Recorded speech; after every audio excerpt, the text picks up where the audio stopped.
It's time for DodgerHeads.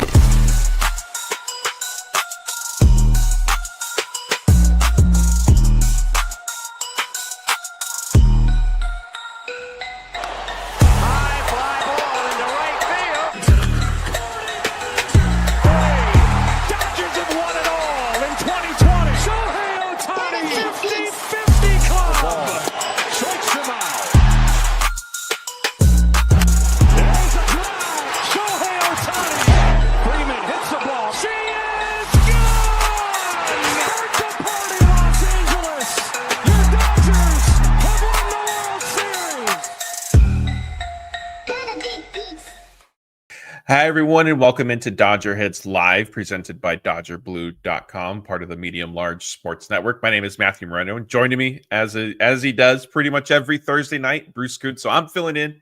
It's the usual fix everybody gets of Bruce. How are things going now that we are one night away from the World Series starting? There's a long layoff for the Dodgers. I think you mentioned to me you got a chance to see the Bruce Springsteen movie. So how's your Thursday been? Yeah, it's been good. I've been appreciating this little bit of time without having to stress about Dodger games every day. It's been as low stress heading into the World Series as it felt like it's ever been, obviously, with the sweep in the championship series. So had a chance to decompress, and then now tomorrow we get to dial it all back up to 1,000 and be clutching our seats every single pitch again. Yeah, definitely. I see some questions asking why I'm not in Toronto. That was the plan. Unfortunately, I did have an appointment that came up that I had already sort of pushed back, and so I needed to just get it scheduled. And so everything is fine, but it did prevent me, unfortunately, from heading out to Toronto for the start of the World Series. People are joking about my passport. My passport's all good. If the World Series goes to a Game 6 or a Game 7, then I will make my way out to Toronto at that point. But I appreciate the questions. I'm sorry to let everybody down. I was looking forward to traveling. I was hopeful the Mariners would have done us a solid so that I could have had my appointment. The World Series would have started here at Dodger Stadium, and then I would have made my way up to Seattle at that point. But alas, the Mariners couldn't get that one win for us. So anyway, yes, Rosemary, I appreciate it. Things are all fine. Everything is all fine. It was just, an appointment that I needed on a personal side that I needed to make sure that I took. Speaking of, there is some unfortunate news involving the Dodgers and Alex Vesia. Well, I want to preface it with nothing has been confirmed. We don't know. Based on the Dodgers announcement, there's certainly reason to be concerned with Alex Vesia and his family, his wife, and their family. So we're going to get into that. We do have a super chat, right away from Freedom. It says, let's win this for Alex Vesia and family and pray God's grace and love to protect him from this difficult time. So if you missed it, the Dodgers announced that Alex Vesia is not with the team in Toronto due to what they've described as, quote, a deep, I believe, personal family matter with his wife, Kayla, as I mentioned. And I know, if you guys follow them on social media, you know that Kayla was pregnant and expecting the couple's first child. Honestly, it seems like any day now. And so I think that that's where a lot of our thoughts sort of go to. And again, there has not been an indication one way or the other of what is going on. So we can hope for the best at this point. I know, for Bruce, myself, our outlet, DodgerBlue.com, we don't want to speculate too much other than, send our thoughts and prayers to what appears to be, a serious situation. We're going to try and focus. That being said, again, our thoughts are with the Vesia family for the purpose of this show, Bruce, and to, kind of keep ourselves straight. We want to focus on the baseball side of it, and it's not to belittle what is going on. Certainly, life challenges and whatever they are going through like supersede baseball, and that's why Vesia is with his family and not the Dodgers in Toronto. But from a baseball perspective, the Dodgers do have some decisions to make now potentially with their roster. And I will add, when we had a chance to speak with Dave Roberts earlier in the week, he was being asked about the World Series roster, and he said, it's probably going to look the same as the NLCS. There's one spot that we as in the Dodgers, are debating, and I'm paraphrasing what he said. Part of me wonders if it was, the Alex Vesia situation, he just wasn't sharing it at that time because it wasn't the right time for it. The other part of me wonders is if now are there two potential changes that maybe the Dodgers are going to be doing But first, let's stick with Vesia. Let's focus at his roster spot at least. Do you see, the Dodgers, they do have the option, and I apologize for rambling and going on here. So I will let Bruce, get some words in here shortly. I'm not going to take all the time. The Dodgers can put Vesia on the family medical emergency list, and that would mean he has to miss at least 3 days, a minimum of 3 days, and a maximum of 7 days. So if they do that, they can have another player on their roster for the first 2 games of the World Series. Then Vesia gets reinstated once the World Series comes to Dodger Stadium. So that is one option, assuming they sort of go down that route. Is there, how do you think that maybe they're going to look to fill this roster spot, whether it's only going to be temporary or, for the duration of the World Series? Yeah, so like you said, obviously the first thing is, thoughts with Vesia and his family and hope everything's okay there. From the baseball side, obviously it hurts for the Dodgers to potentially be losing one of their better relievers in the World Series. Vesia is the guy who rises to these kind of big stages and occasions, and he's a big part of this bullpen that clearly has not been the greatest this year as it has been in previous seasons. So they don't have very much ground to give in that bullpen, and losing Vesia would hurt that. I would think that they're going to put him on that family leave, emergency leave list, and then just take it fluid. And if he can make it back at some point in the series, cool. If not, obviously the priority will be with handling whatever he needs to handle off the field. I think that from a baseball side, the Blue Jays are very right-handed heavy, and Vesia is the kind of reliever that can get anybody out, so it hurts to lose him. But when you look at replacing that spot, I think the Dodgers probably look at the right-handed side of things. They still have Jack Dreyer, Anthony Banda, Clayton Kershaw still on the roster. There's plenty of left-handed relievers that'll still be in the bullpen. So I think that they're not necessarily locked in to say most teams, if you lose your probably best left-handed reliever, you'd probably need to go back to the drawing board and figure out how to replace your big lefty. But for the Dodgers, they can just look at everything they've got and try to choose the best pitcher available to add to the roster.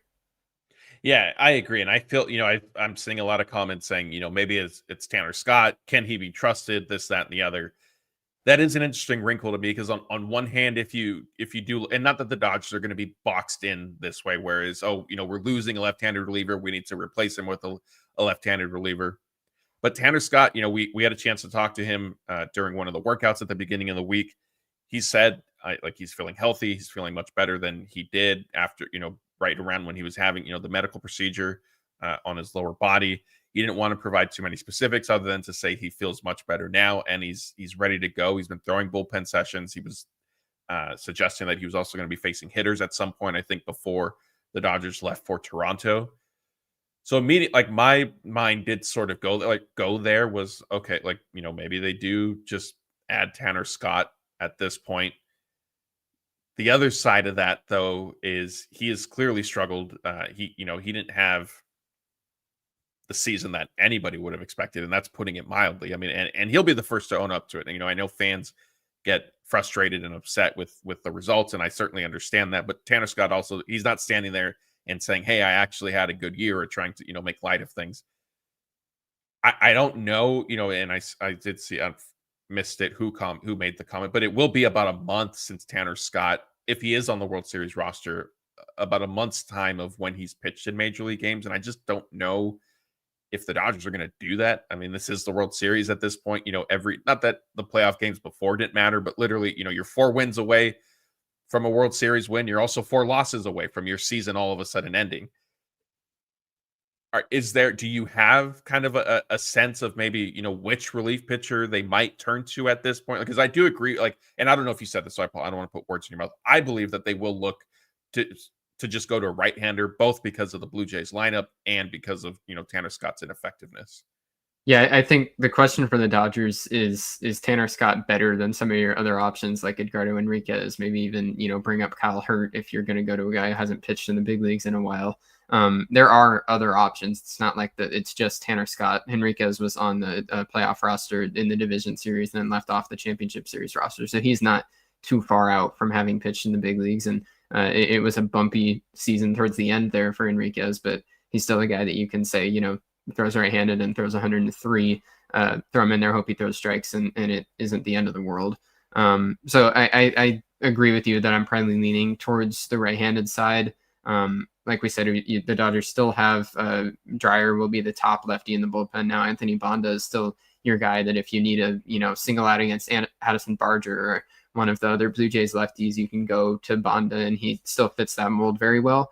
Clayton Kershaw will be on the roster. Justin Robleski will also be on the roster. There's still a plethora of lefties. So in a vacuum, I really think it is just about who do the Dodgers think is the best guy, because if they don't feel like they can give the ball to Tanner Scott in a close game moving into the back innings, then I think that you have to look at more situationally who could help in a more specific role, and that's where the righties would fit that better. Yeah, and I do think Edgardo Enriquez might have the inside track from that regard, and that's not a name as you mentioned him that was it didn't elicit a popular response in our viewers tonight. I wonder, Will Klein, like he's another, like, sure, there's some things to like about him. Like he did have a strong showing, late in the regular season, but I think also the Dodgers optioning him to at the end of the year, and I know some of that was just sort of a matter of circumstance and needing to get fresh arms into the bullpen to finish the final stretch of games. Will Klein it also doesn't seem like he's really factored into their plans too much so far this October. And sure, maybe some of that is been matchup based, and perhaps, the Blue Jays do represent a better opportunity for Will Klein, but I'm not sure if, he's high enough kind of on their depth chart, organizational depth chart right now to really be an option. I'm seeing somebody say Ben Casparis. Ben Casparis he's whether Alex Vesia, is going to be available or not. Ben Casparis is on the roster. That I think is a given. But yeah, it'll be interesting to see how they handle it. The reality is too, if they do go Tanner Scott, if they do go Edgardo Enriquez, if Vesia is potentially going to be back after, the minimum 3 days, then the odds of his quote unquote replacement pitching in a game may not be very high anyway. I mean, we've seen the Dodgers already really leaning on their starting rotation, and sure, I'm not going to sit here and predict Blake Snell is definitely going to go, 8 innings again in game 1, but also like he shouldn't necessarily be doubted. I mean, he's pitched well, he's been dominant throughout the postseason, and so who ultimately, takes that quote unquote spot from Vesia may be, kind of just a marginal decision that doesn't make much of an impact in the long run. I do think, like, when we talk about Enriquez, it's easy to have that bad taste in your mouth from the very end of the year. But there was a portion moving into like early September, late August, when he first got brought back up to the big leagues, that there was a stretch of time where I felt like he was moving up the pecking order pretty fast. And he's got the kind of stuff. I know Fangraphs in their midseason prospect, they pegged him as like, if there's one guy in the minor leagues that is the next Mason Miller, it's Edgardo Enriquez. He's got that kind of stuff. And I'm not saying that that's the guy that you're adding to the World Series roster right now, but he's got the raw stuff that if the Dodgers feel any sort of semblance of confidence that he can just go out and throw strikes. That was the problem towards the end. So there's no guarantee there. But if he just has any kind of ability to land the ball in the zone, you feel a lot better with his 100+ mile an hour fastball and that cutter, plus the sinker that he added this year, compared to some of the other guys that even if they do hit their spots, it might get barreled. Enriquez is just a strike throwing equation. And I still feel like that is a guy that you can be okay with adding to the roster. Yeah, I agree. We have a couple more super chats come in, so let's get to those. I apologize, David. Thank you for being patient with this one. He says he wants to know, did Blake trying to get arrested for throwing games, or was that just the NBA? So yes, if you haven't heard, the NBA is going through a pretty significant gambling and poker scandal right now, with current and former players involved, a current head coach. So just a bad situation for them. Aaron Garcia says, how do you all feel about Savage tomorrow? I think the offense needs to get to him early and rattle him. He has been good, but he is still a rookie. So yes, if you missed it, the Blue Jays are starting Trey Savage in game 1. They have not announced anything yet at last check before we started our live show tonight for their game 2 starter. It looks like it's going to be Kevin Gossman, so I would be shocked if that's not the case for game 2, but at least for game 1, Trey Savage, this is, I think, only his 7th or 8th game at the major league level, if you include regular season and playoffs. Draft pick last year, rose through the ranks, through the Blue Jays farm system. It's made a pretty big impact for Toronto so far. What are your kind of initial thoughts to the Dodgers facing him? Is this the prototypical Dodgers haven't seen this pitcher and so they're about to get shut down, or do you think that there's going to be a little bit of balance here? His last start against the Mariners was an interesting one because he didn't allow a run and he got, I think, through 5 innings, but it was not your prototypical 5 shutout innings. He was shaky all the way through, and I think it was 3 separate ground ball double plays that got him out of jams. Yep. It felt like he got every break. So that last start looked good on the box score, but really wasn't all that good in practice. Trey Savage is a really talented arm. It's a very unique arm slot. Like, he throws way over the top. The fastball has a lot of ride from that high arm slot. The changeup plays off of it. So I think he's a talented arm for sure. But he's the kind of guy that when he's on the lineup card for the Jays instead of Gausman in game 1, I think you look at that and you say game 1 for the Dodgers is the chance to pounce on a rookie. And you're glad that you're not facing Gausman to get the series going. Yeah. And I will say, I don't know if, to Aaron's question, I don't know if like confidence or lack thereof will necessarily be an issue for Savage in game 1. I think if the Dodgers have success, it's going to be just more of Dodgers have a really good team and a really good lineup. And this is kind of what they're capable of. To your point, in his last start, there were a lot of double plays that he certainly benefited from. And if one of those ground balls sneaks through, or if, he gives up a hit down the line, things look a lot different. So I don't know if it would be, like I said, confidence issue for him. I think, the Dodgers certainly can get to him just from a standpoint of when you have a lineup with Shohei Ohtani, Mookie Betts, Freddie Freeman at the top, you should be able to have success against just about any pitcher at some point. So it will be, obviously a fun and interesting storyline to follow. So Aaron, thank you for that super chat. And thank you everybody again who has joined us. We're up to about almost, let's see, it looks like 1,600 people right now on YouTube, Twitter, and Facebook. If you are on YouTube, please be sure to hit the like button on this video, subscribe to our channel, ring the notification bell. We've had tremendous growth since the playoffs started, and we can't thank you all enough for the continued support you guys have shown us, both in these live shows, recorded videos. I did one with the Blue Jays today, guys, that is up as kind of, World Series preview to get more of the Toronto perspective. Gotten a lot of positive feedback on that and comments and things like that. DodgerBlue.com. We have a bunch of daily content for everybody that we know you're all consuming. We appreciate it. We have our app, so on and so forth. If you're not on YouTube, come check us out at some point. We put up a lot of different interviews and analysis that we get with writers and players and things of that nature, and all the different press conferences from the playoffs and of course leading into the World Series. And as I'm saying this, we have a massive super chat from David, $100. So David, cannot thank you enough for this. It says, Savage, baseball savant analytics to AI here, because his fastball relies more on movement and slot than elite velocity. Advanced hitters who can pick it up early and elevate might have a chance. Says, see scouting note on 94 miles per hour plays up due to high vertical break. Bruce, David, I appreciate this. Bruce, this is more your language than mine, so I'm hoping maybe you have a little bit of insight to respond to David there. Yeah, it's like I said just a second ago, it's a very unique arm slot for Savage. Like David said in the super chat there, the velocity isn't going to be touching 100 miles an hour or anything like that, but he still has the fastball that can play at the top of the zone because it has so much ride. Think like Alex Vesia's fastball, where it sits, more in the low to mid 90 mile an hour range, but it still gets whiffs at the top of the zone because it just stays up there. It doesn't fall like hitters will expect it to.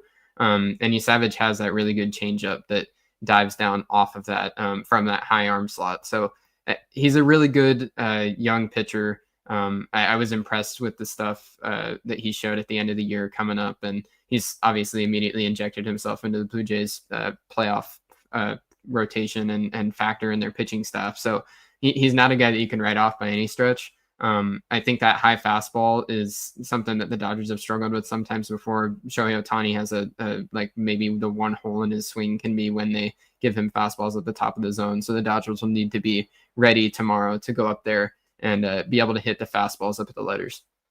Yeah, and as David notes, he adds his changeup, Savage's changeup and splitter get a little bit more margin. Yeah, and I think that's what we saw. I think he went splitter heavy, if I believe, in his first start against the Yankees when he racked up all those strikeouts. I mean, that was a crazy. I was watching that game and he struck out like 8 of 10 batters faced or something ridiculous. So yeah, again, the talent is there. Dodgers also have a talented lineup, and that's what makes this fun, right? You get to this point in the World Series, and as Dave Roberts has said, both teams have a lot of good players. John Schneider's also said that, and so at this point, it's that we can discuss it, and then not at this point, but at some point tomorrow, then the players are going to go out and play, and we'll have to see. Speaking of the Blue Jays, let's continue to focus on them a little bit more. It appears that they're probably going to be getting Bo Bichette back. He's been out since September. I believe it was even early September because of a knee injury. Hasn't played at all in the playoffs. He's been going through their workouts.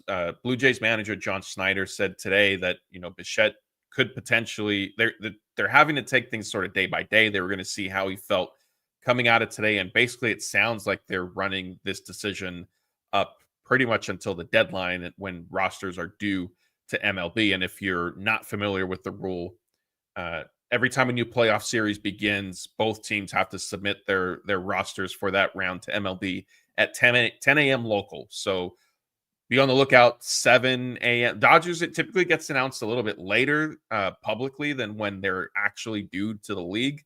But maybe 7:15, 7:30-ish is when we'll get the Dodgers roster, and the Blue Jays, around that same time, Pacific time.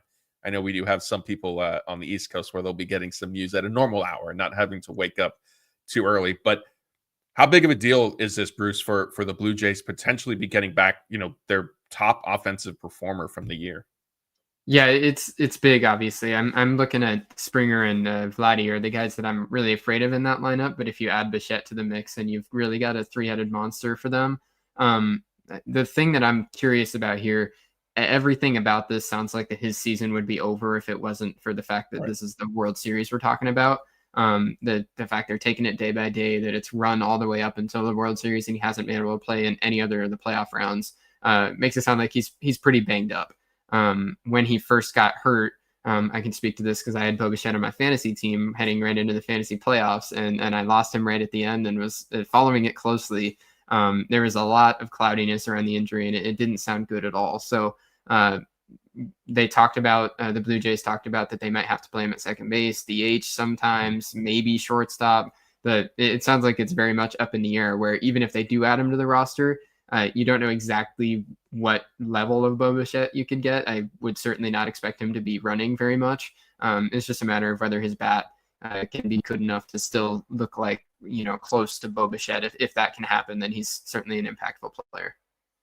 Yeah, and to your point, Bo, obviously they had World Series Media Day today out in Toronto, and I saw a couple different clips of Bo Bichette being asked basically, how he's doing.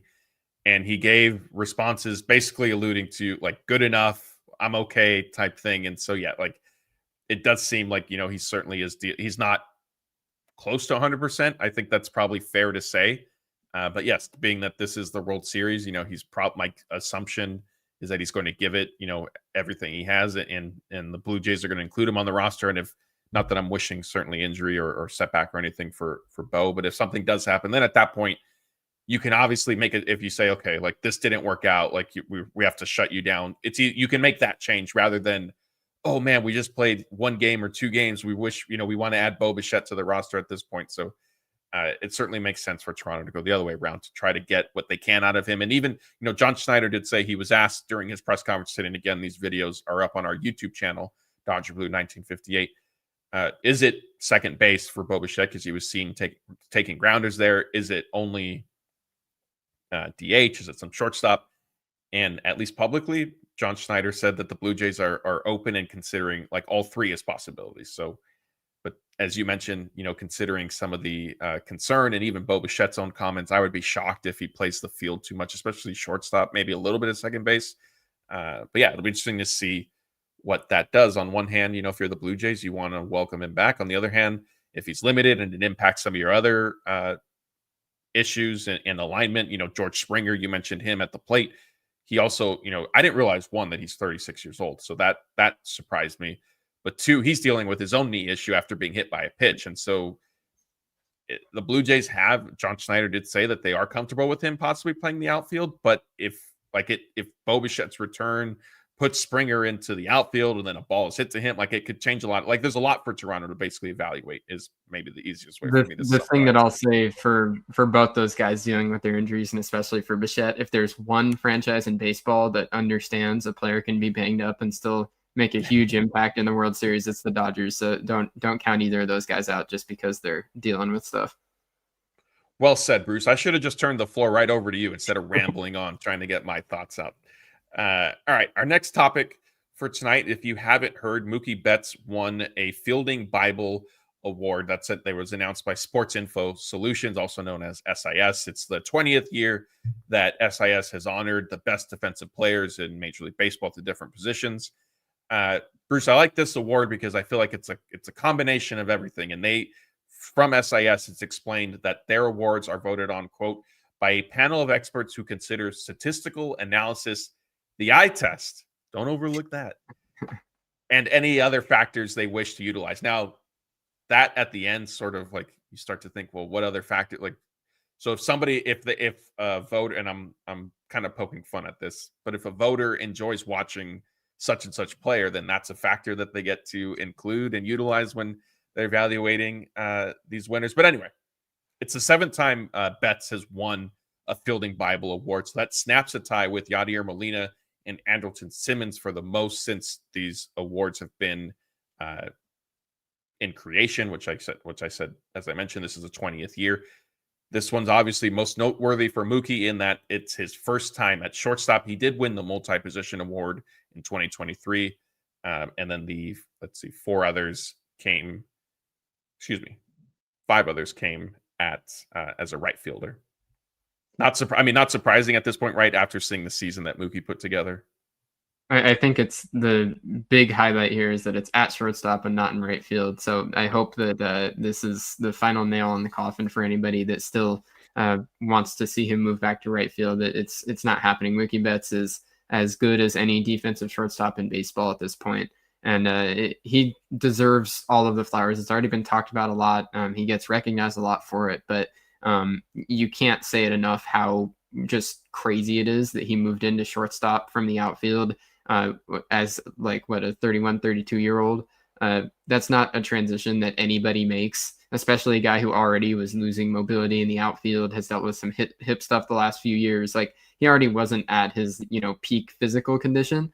And he moved into shortstop. It was bumpy at times last year, worked his butt off the entire offseason, and now he wins this award. It's a truly remarkable thing and speaks to Mookie Betts, the athlete, Mookie Betts, the competitor, and just what he's willing to do to be the best in the game. Yeah. I will say, heading into this season with Mookie at shortstop, I didn't necessarily doubt that he could play it. I didn't see this as being his quote-unquote ceiling. I thought that it was much lower. I thought, kind of sort of best case scenarios, he would be serviceable. He's not going to make a bunch of errors. He's going to, make a spectacular play here or there because of his athleticism. And otherwise it'll just be, kind of average. To Mookie's credit, I mean, he's made the spectacular plays. He hasn't committed errors, and he's played, as you meant, he's either SIS had him listed as tied for the lead in defensive runs saved at shortstop. I had thought that he led all players at shortstop, but whether he's tied or has the lead outright, being ranked that highly, as you mentioned, his first full season playing this position, truly remarkable. And at his age, he does deserve, a ton of credit, especially if you even want to go back to, before this became permanent.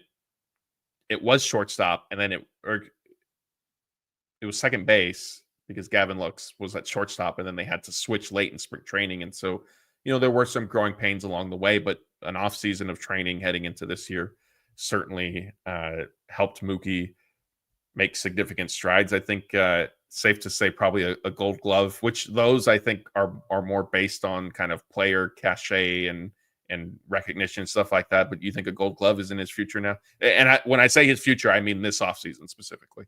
Yeah, I don't know. I think it'll be interesting to see because I do think that, Mookie's not the only shortstop in the National League that had a great year defensively. Francisco Lindor is still there. There's other guys. So I wouldn't say that I expect a Gold Glove. It would be nice if he got that too.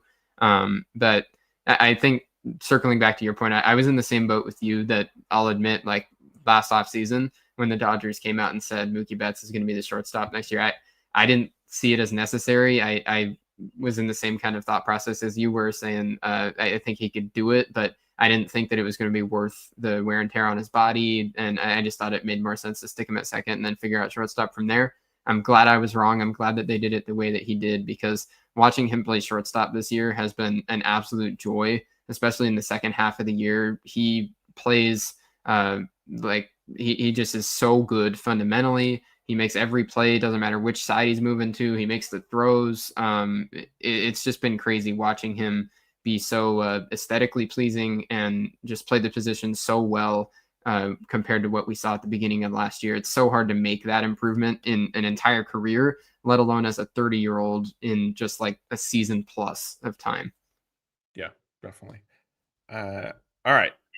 That's it for kind of our planned topics. Bruce and I wanted to make sure we left plenty of time to answer questions from you all, since this is the night before game 1 of the World Series. And again, a big thank you. We're up past 2,000 people who have joined us live on YouTube, Twitter, and Facebook. We thank you for spending your Thursday night with us. And if you're listening after the fact on podcast, Apple, Spotify, Google, thank you as well. We would appreciate if you subscribe, rate, review our shows there. We even if it's constructive criticism, I know even tonight I have gotten too wordy and long-winded with my messaging, so I apologize for that. As a reminder, if you are joining us live and you have a question, just please start it with the word question in all caps. That makes it easier for Bruce and I to pick out as we're scrolling through the comments of you guys kind of talking back and forth with each other. And a reminder, if you are on YouTube and you want us to answer a specific question or topic, then Super Chat is the way to go. We'll prioritize those before getting to some of these other questions that we have. And as those are coming in, Bruce, what have you had a chance to do a prediction for this show? For this, okay, so let's. I went with Dodgers in 5, regardless of whether it was the Mariners or Blue Jays. I'm still sticking to that. So what is your prediction? I'm going Dodgers in 6. I think that the Blue Jays have an offense that genuinely scares me. And I don't want to count anything out of this Dodger pitching staff, the starting pitching specifically.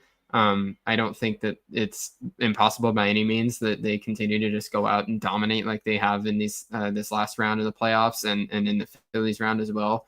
But I think statistically it's hard to bank on that. So I'm going to say the Blue Jays break through a couple of games, but the Dodgers will still have plenty of starting pitching performances that are historical and will go down in the record books as, potentially the best starting pitching from a single playoff run maybe ever. And the Dodgers take it in 6.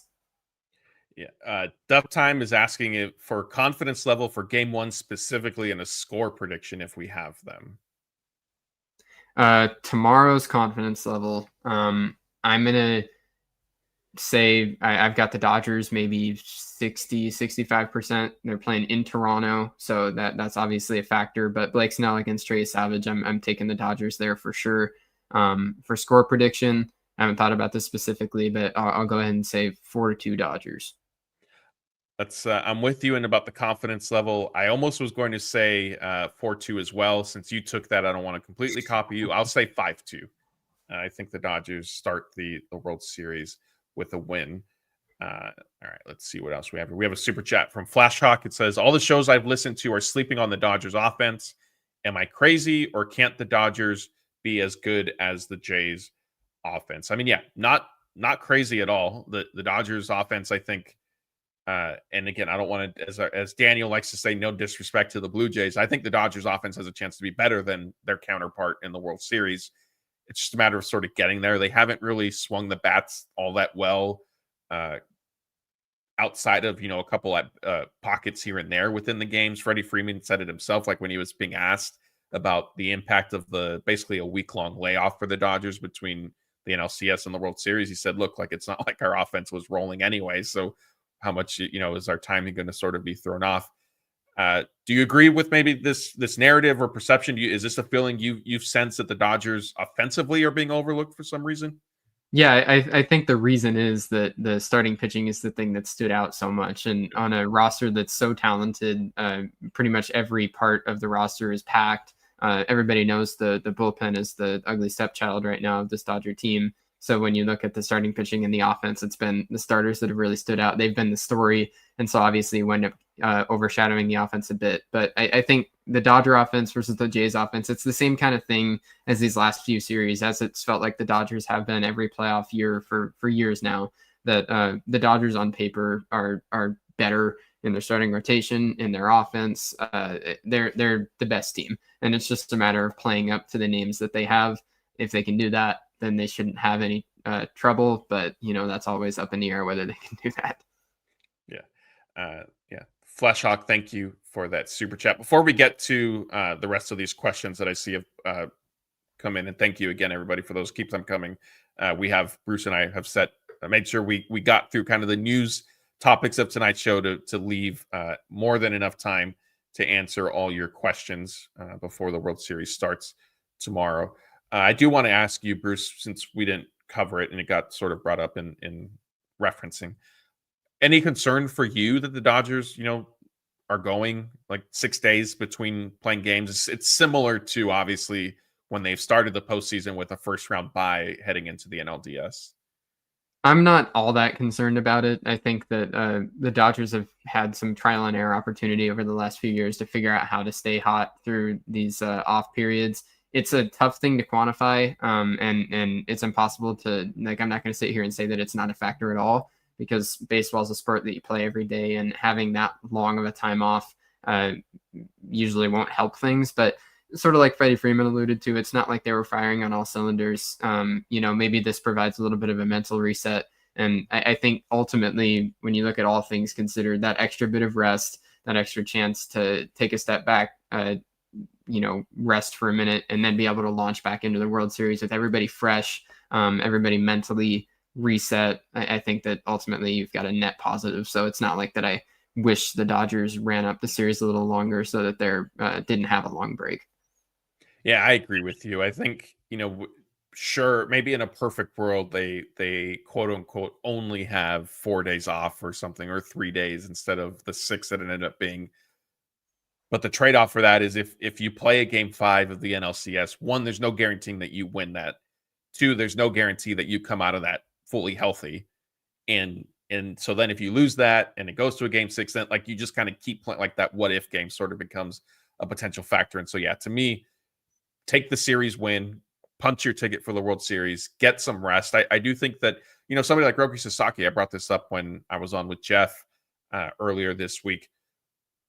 He probably could benefit from some time off, frankly, just with, he's adjusting to a complete new role. And so this break could be beneficial for him. We did see his fastball velocity continue to sort of decline with each relief appearance he's made in the playoffs. So it could end up working out. And Miguel Rojas, as you mentioned, Miguel Rojas did also point out that, look, the time off right now is different than when they had a first round bye in the post to start the postseason.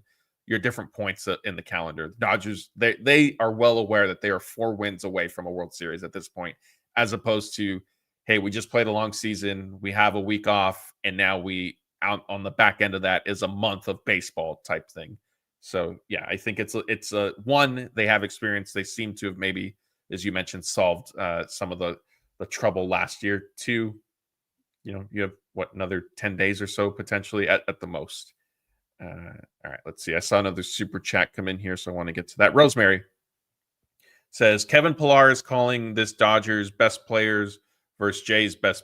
Oh, so he's saying Kevin Pillar, I guess, is saying the Dodgers have the best players, but the Blue Jays have the best team. She wants to know our thoughts on that. It's always something that gets brought up. It doesn't matter who's playing the Dodgers, that every other team likes to say that they have a more complete unit. But I think the Dodgers are the model clubhouse. They're the model operation. The way that they're able to go into, Philly and the NLDS and win the first 2 games of that series on the road. It's consistent that the Dodgers don't have any ego guys. Really the only place that this kind of narrative is born from is just everybody wanting to imagine that paying a bunch of money means that you're going to have separate pieces and guys not pulling on the same rope and all of that. But the Dodgers completely dispel any of those notions. So the Dodgers have the best players and the best team, and it's now just the ball's in their court to go out and win 4 more games. Yeah, I agree. I think if the Dodgers were only the quote unquote like a team of the best players and talent kind of thrown, that's what the San Diego Padres have sort of been at different points over the recent years, right? Like a bunch of talent and not a team. And we've seen what has happened to them sort of year in and year out. And granted, they did push the Dodgers to 5 games in the NLDS last year, and a bounce here, bounce there, and we're having a probably much different conversation right now. But yeah, this idea that the Dodgers are strictly, talented players who have been thrown together and don't have not morale, but camaraderie within the clubhouse together of the roster. The Dodgers exemplify that. Yeah, it's that's off base, and frankly, a little surprising to hear from that Kevin Pillar would be sharing that type of opinion, considering he is somebody who's been in the Dodgers clubhouse. And I mean, obviously, I know that he wasn't here for a long time. Maybe it didn't go well, and that's why, or it's just his true thoughts on the team. Let's see what other questions we have here. Let's see. We did the series prediction. Sort of related to all this. Matty Man wants to know if we're slightly shocked at just how much the talking heads hate the Dodgers. It's an epidemic of stupidity, he says. Yeah, it's I've gotten used to it at this point. Whether it's talking heads, meaning big time journalists, or TV shows, or just your average Joe that you walk by on the street and says the Dodgers are pay to win and all of that. It doesn't pierce my skin at all at this point. I've heard it enough that I think I know the viewers here know what the Dodgers are, and we know that they're not throw money at everything and don't do anything else right. So it doesn't affect me at all at this point. Yeah, I agree. I mean, honestly, like my advice would be that it's not worth like getting upset over or anything. Like it just doesn't matter. I mean, people want to have their opinions, and that's fine. Yeah. You and I, we have our own opinion. We disagree on stuff. We agree on stuff like that. That's perfectly fine. It's just not worth getting upset over. Like as you mentioned, if you follow the team, you know what the Dodgers are about. If you listen to our shows, we hopefully have helped inform you guys of how things truly are, and not just the narratives that sort of tend to form sometimes, either in whether it's a little bit more local. Although I feel like the local media doesn't necessarily push too much of that stuff, but kind of the national stuff. And I will say, like, that happens also, I think, with other sports as well. Whenever like national personalities or journalists, reporters, whatever you want to call them, sort of get involved, it becomes like these big talk, especially when it's at this point, it's the World Series, right? It started happening a little bit with the NLCS, which is, you're playing for the pennant at that point. But yeah, that's. And we're talking about the big Goliath of baseball. That's just always how it's going to roll. And the people who, have those things to say, they go to the conversation table with their mind's already made up. So there's not really anything you can say back to diffuse those conversations. You just have to, keep your ears closed and hope the Dodgers win 4 more games. And like Dave Roberts said in the celebration, let's ruin baseball a little more. Yeah. And I lost my, the Dodgers in general, being associated with Los Angeles, I think the same thing applies to the Yankees. And obviously there is a financial component in how these teams have operated compared to other franchises. That is a factor. But I think just the brand name, the Dodgers, that alone makes them, it made them a target 10, 15 years ago, right? And it was easier when they were going through the Frank McCourt stuff. Now that they're sort of back at the top of the game, top of the sport, one of the, a perennial World Series contender, they become an even bigger target to sort of poke fun at. I will say, as much as I'm advising people to just not give it any mind, what will become tiresome is, unfortunately, when the MLB lockout starts, that it gets blamed on the Dodgers and their spending, and especially if they end up winning this World Series, because that is I won't say all MLB owners, but a significant number of MLB owners have done a great job of convincing their fan bases that they have literally $0 to spend on their teams. And that's just such a misnomer. It's ridiculous. Yeah. But anyway, different. I digress. The World Series is starting tomorrow. Let's focus on some positive stuff. Rebecca wants to know, how many innings do you think Savage will go in his start, and when will the Blue Jays take him out? I mean, I guess if she's asking for kind of a prediction, I could see him getting into the 5th. I'm not sure if he makes it through the 5th. If he does, I think that'd be a little bit of a surprise to me. I would argue it might be bad news for the Dodgers because it would suggest they haven't necessarily gotten to him a whole lot. But yeah, that's where I'm standing. I think if I would be surprised if he completes 5 full innings. I don't know if you. He's not a guy that in this stretch in the big leagues has been throwing deep in games. That's not the stage that he's in. So I don't think he'll be going super deep. I was just trying to pull it up. It was game 7 that he pitched on Monday, right? Or was it game 6? I know Gossman pitched in game 7. I don't remember if Savage yeah. It was game 6. Okay, so he's on 4 days rest then. That wouldn't have made any sense if it was 7 anyway. But 4 days rest for him, he's not going to go out there and throw 7 innings or anything like that. He's a guy that he's not an opener, but he's going to throw probably 2 times through the order, and then they'll get to their bullpen. It's not like he's going to go out and be trying to throw a complete game or go toe-to-toe with Blake Snell. We had the super chat from David. I apologize, David. I was a little slow in getting to this one. He says, Dodgers win with elite pitching depth, Mookie and Freeman's clutch bats, and bullpen dominance overpowering Toronto's inconsistent lineup and late inning struggles. Our bullpen sucks. Their bullpen sucks more. Yeah, so this was something, again, I'm going to plug. You heard me mention earlier in the show. I had the guys from Nick and Adam from Blue Jays Today on. We recorded kind of a World Series preview. I wanted to get the pulse of, people who cover Toronto obviously much closer than we do, and following the team and connected to the city and this and that.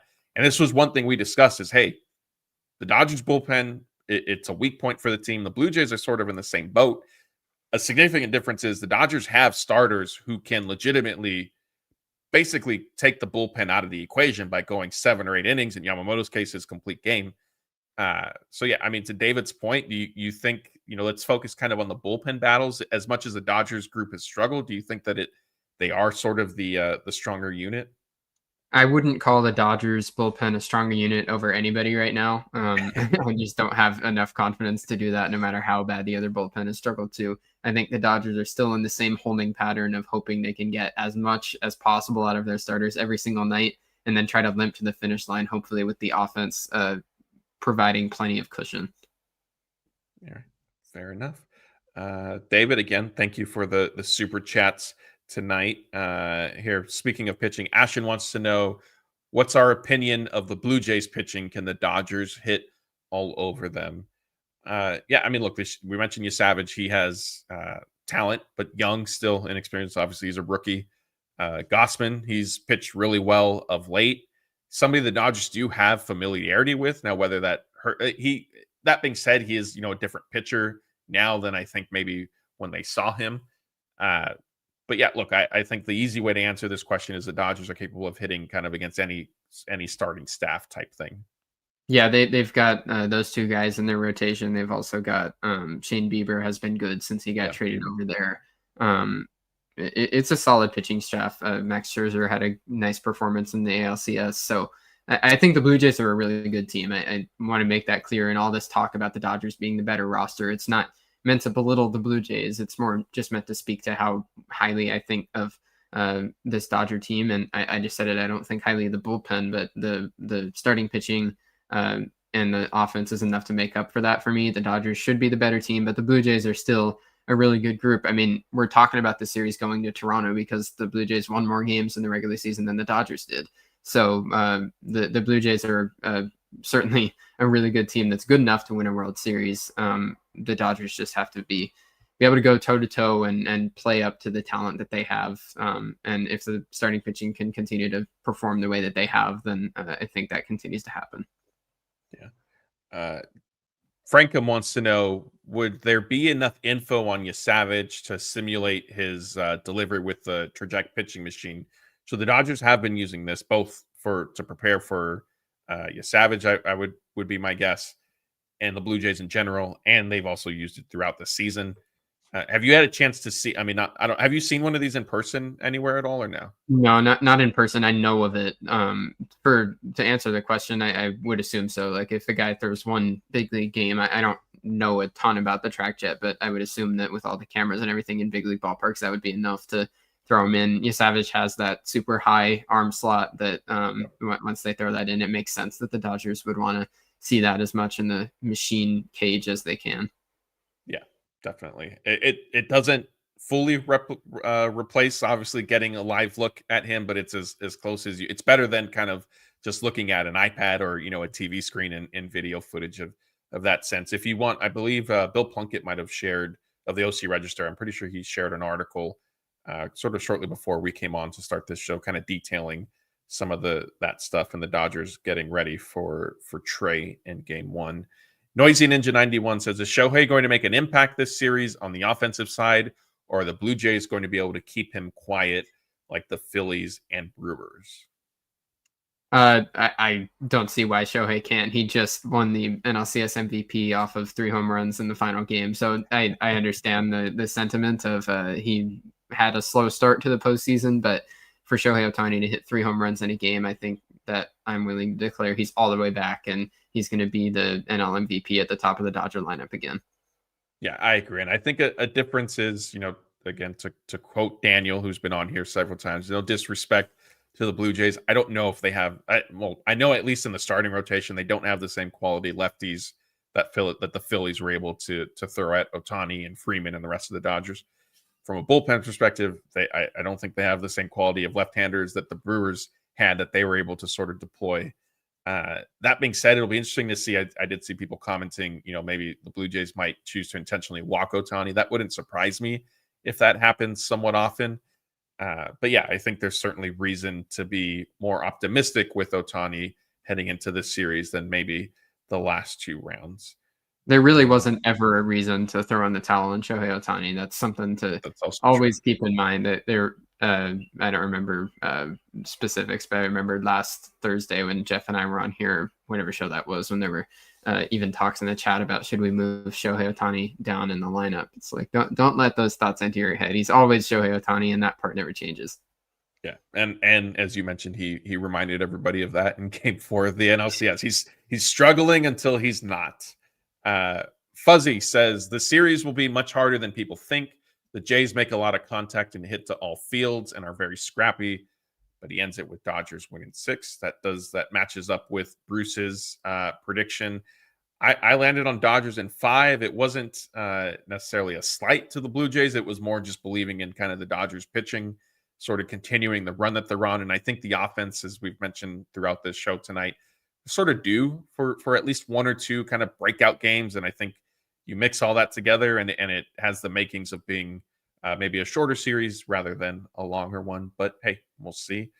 Let's see. I like this one. Nomo says, what's the best way to keep Vladdy Guerrero in check? He's scary. So yeah, this was something that I think definitely, it's certainly at the top of the Dodgers scouting report heading into this series is Vladimir Guerrero. He's hitting for power.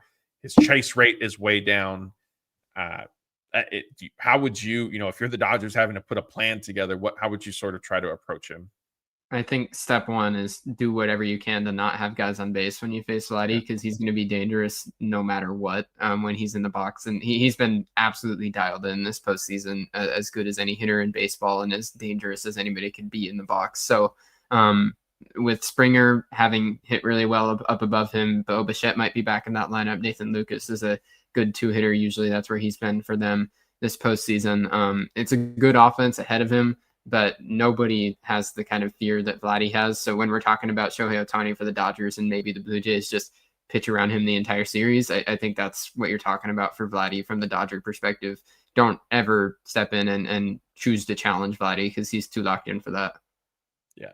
I will say the Dodgers, look, if you want to find some reason for optimism, and maybe it's more Padres specific than overall, although they did quiet for the most part the Phillies sluggers up until, I know Schwarber had his big game when he broke out, but the Dodgers, I feel like once it gets into the playoffs, like they tend to do pretty well with making sure the other team's star hitter or hitters don't beat them like every time up. And my mind mainly goes to when they've played the Padres and Tatis and Machado and some of those guys. But like I said, I think we saw it also a little bit with Harper, definitely with Harper. I know Schwarber broke out a little bit, but that's maybe a reason to be, optimistic with what they're going to do with Vladdy. But yeah, he's you make a mistake and he's probably hitting it a long way. So it's definitely dangerous. the big part of that is being willing to pitch around those big boppers at the top of the lineup and then really aggressively attack those guys at the bottom. And how you get yourself into trouble is, issuing walks to the 9-hitter and giving up base runners at the bottom of the lineup. I think the Dodgers do a nice job usually of not nibbling with those guys at the bottom. And like I said, plan A has to be, if Vladdy hits a home run, try to make it a solo, and then it's not, back breaking. Yeah. All right. We have a few more here. Aaron wants to know, are you more or less stressed going into the World Series than last year? He adds, I'm not stressed yet because I haven't been given a reason to be stressed yet. So, Bruce, how are you feeling, if you can remember a year ago about this time compared to how you're feeling now? Yeah, I would say last year I was more stressed, but that is talking the night before the World Series starts. Tomorrow, it might be a different story. I know last year I was gripping because it was the Yankees and the Dodgers didn't have any sort of starting pitching to really be confident in. It was Yamamoto and Flaherty, and then who knows? So that part really didn't give you a lot to feel great about last year. This year they have this starting rotation that I've been saying I think is the best playoff rotation ever. I don't think I'm alone in that. So you can lean on that and say that you feel pretty good. But we've been saying it, like the Blue Jays are a really good team too. So I'm not, feeling comfortable by any stretch. Yeah, I do agree with you. All of that being said, it could take one game for the feelings to change. We could, 24 hours from tonight, if it doesn't go a certain way, the comments in the chat, Jeff, and I think Anthony, or you, I forget if you're on. I'm back tomorrow. Yeah, so you guys could be in for a much different show than what we're doing tonight. But yeah, I mean, as of now, like, and that's a common sentiment that we've seen from a lot of people is, more excitement for the World Series rather than like being stressed out or concerned. And I mean, I don't think it's necessarily overlooking the Blue Jays, as you mentioned. I think it's more so to do with just understanding kind of the type of team that the Dodgers have right now, especially when you compare it to last year. Let's see. All right, we have a few more here, unless we get some last ones that kind of straggle in. Ivan wants to know which Dodger starter is most likely to throw a complete game. Oof. My gut here leans Yamamoto again, but I also think that Blake Snell wants to respond and have a complete game of his own. And Blake Snell is not a guy who usually won't throw super deep in games. He needs to have everything working, but I still think that game one against the Brewers was as dominant as any pitcher I've ever watched. Like he was in total control of every aspect of that game in a way that is, completely unique. So if he is able to have another game with anywhere near that level of command over everything that's happening, then I think it'll be Snell. I agree. Blake Snell's my choice as well. He arguably could have done it in the NLCS. The Dodgers chose to, save that extra inning and kind of look ahead for a what if. That what if didn't come in the NLCS. Maybe it's now here in the World Series. So we'll see. I think it's probably going to be him. All right. Super chat from Shelly. She says, I'm ready for the World Series to start. Go Dodgers. Shelly, we appreciate this. I know you're in here all the time with us and commenting on our recorded videos and things that we put up. So we can't thank you enough for our continued support. Another super chat, David as well. Big supporter of our show. What is the best beer to drink at home to watch the World Series? Not spending a bunch of money at a bar with bad food. David, I apologize because Bruce, you're not a beer drinker, right? I'm a novice beer drinker, not anything serious. So, okay. If you have a recommendation, throw one out because I don't, David. So I feel bad, Bruce. If you can save us here, no pressure. Yeah, my gut would say, if I can go to Vaughn's and a case of Pacifico is on sale, then I'll roll with that and I'll be content. There we go. David, if you are able to join our post-game show tomorrow night, Jeff will have a good answer for you. Anthony, I think will probably have a good answer for you. I forget which of our post-game shows he's signed up for, but if you are able to join us for any of those, ask one of those guys. Those are you'll get some better answers than not to put Bruce's response down by any means. Bruce Iris wants to know if you're 21 yet. I am. Of course he is. Yeah. We wouldn't put Bruce on. Bruce would not be drinking if he wasn't 21. We're a responsible outlet here. My side of the screen would have disappeared during that question if I was still 20. Yes, definitely. Super chat from RJ says the 2025 Dodgers have elite pitching, deep roster, and resilient postseason execution. They win by not by avoiding chaos, but by building a system strong enough to absorb it. Can the bullpen afford one or two bad games? It's a good question. I mean, I think the bullpen can afford one bad game from them. If you get into two bad games from the bullpen, you're looking at now potentially the World Series is at risk. This is an interesting question because I'm usually, I'm somebody that prioritizes having the great starting rotation and then figure out the bullpen later. That's what the Dodgers have done. It's worked so far. But in the playoffs, that having a bad bullpen really obviously gets magnified, because if you work close in a late game situation, the Dodgers have already had that even through this, what's felt like a completely dominant postseason. There's been a lot of games that have been very hairy at the end, and one bad break could have, completely changed where we're at now. So I think the Dodgers, RJ put it well here, that they have built a support system around that bullpen that is strong enough to build out a cushion, have the starting pitching go deep into games, those kind of factors. If those weren't there, this bullpen would have had the Dodgers eliminated from the playoffs or not making playoffs at all.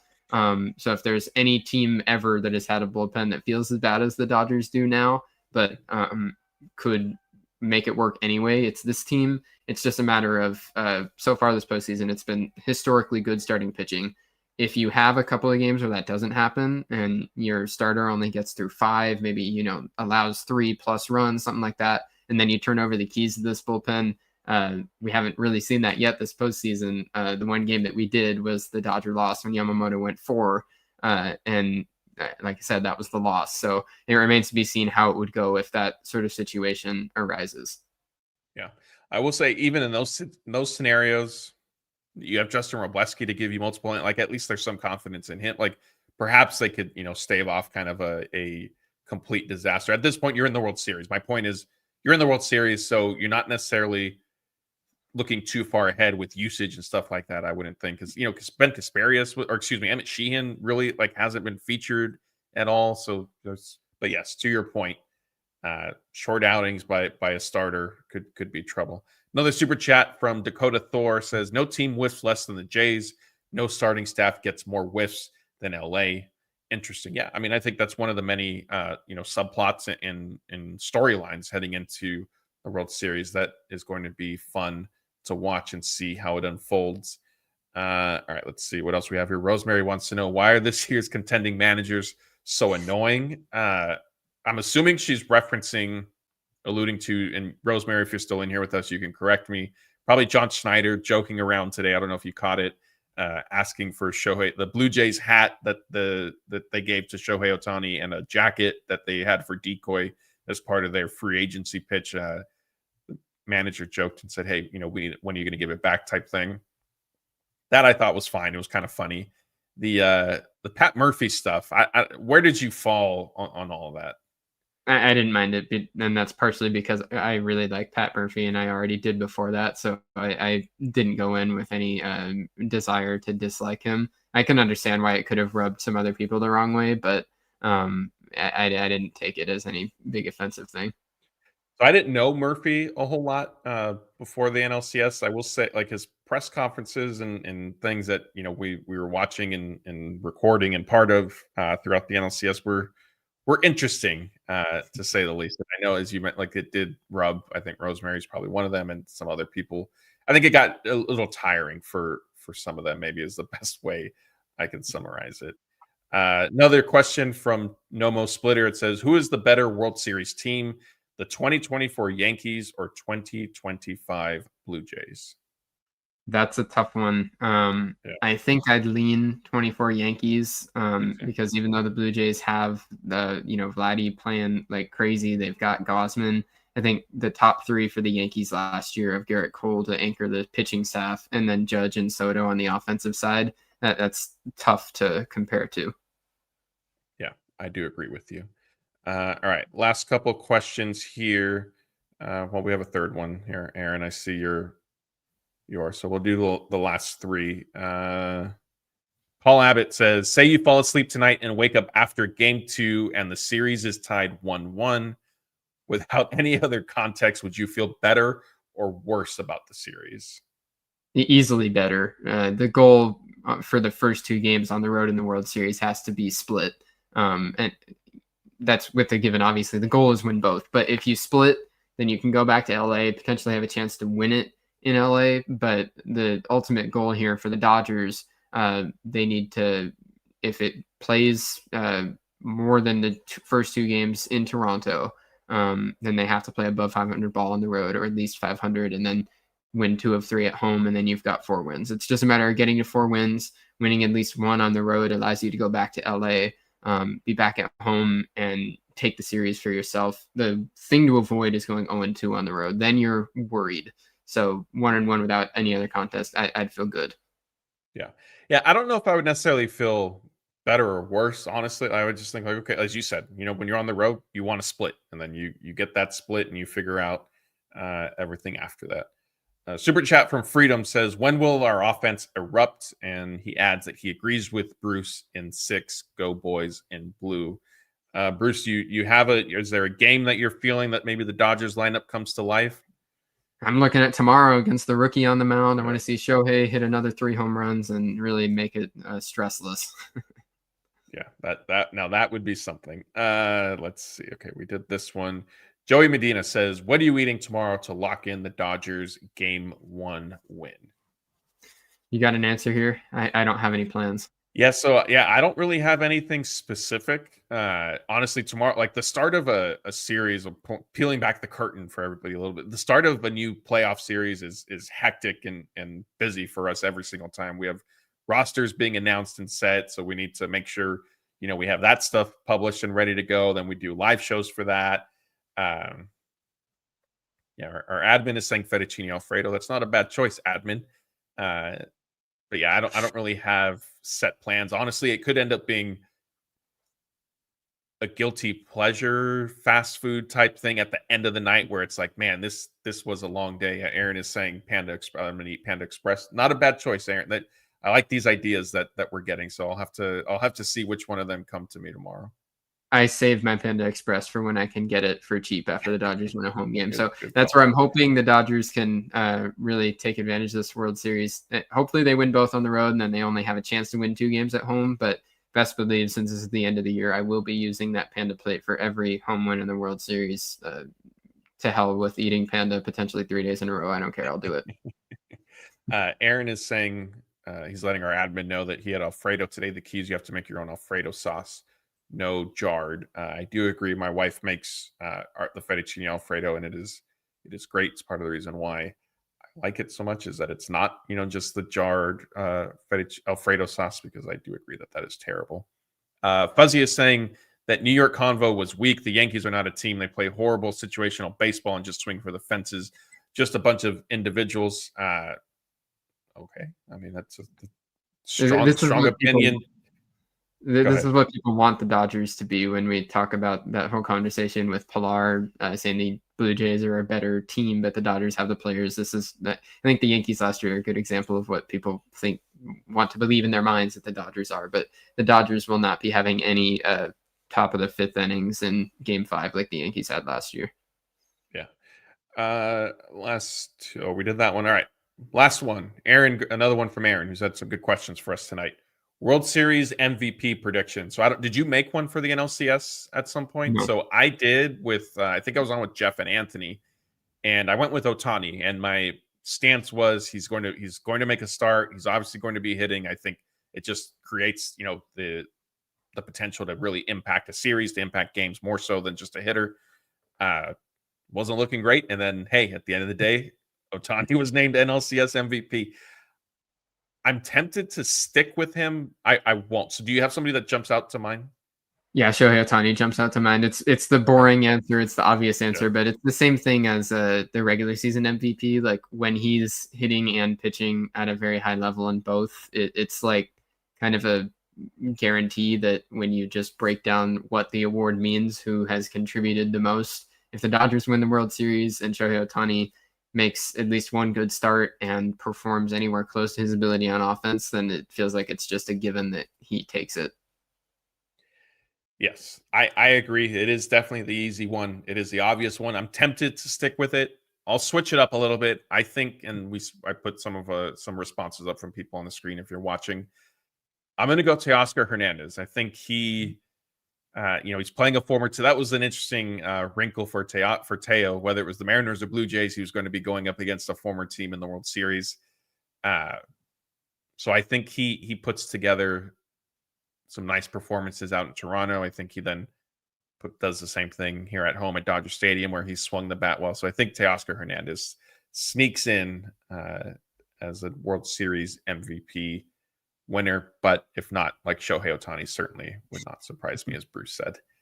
All right, let's see. Let me do one quick scroll to make sure we answered questions. I'm not saying, oh, here we have a last one. Nomo Splitter saying, is Kershaw striking out Springer to win the World Series in a game where the Dodgers are leading 11-0, the best feeling ever? I mean, if not, it's pretty close. That would be true, straight from the baseball gods, justice delivered down. And the last thing that I would hope is that it's in Game 4 at Dodger Stadium, so the Dodgers can finally clinch a World Series at Blue Heaven. Yeah, I agree with that. All right, that's going to do it for tonight. Again, a big thank you to everybody who joined us on YouTube, Twitter, and Facebook. If you haven't checked out our YouTube channel, Dodger Blue 1958, please do so whenever you get a chance. Subscribe. Ring the notification bell so you can be part of these live shows as they're happening.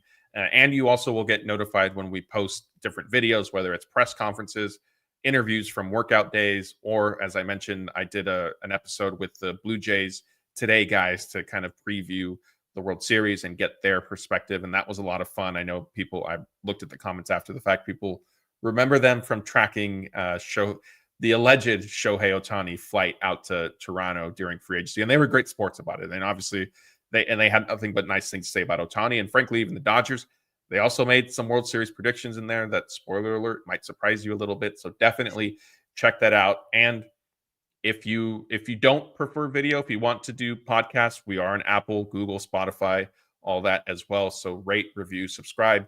Keep coming to DodgerBlue.com. We publish a ton of daily content for you guys. The easiest way, if you want to just get all of our stuff in one place, is the Dodger Blue app. But if not, then those are the different avenues that you can definitely check us out. And again, David, thank you for all your super chats tonight. We really appreciate it. Thank you again, everybody who joined us, and every super chat that we got. Our plan is to be back tomorrow morning around 9:15-ish with a roster video, depending on we'll be discussing, what potential changes the Dodgers made. Scott, his internet, I believe, was going to be back up and running as of tonight. And so his Unplugged show will return probably around 12 p.m. Pacific time tomorrow before Game 1, since it is a game. And then we do have our post-game show, as Bruce said. He'll be on with Jeff.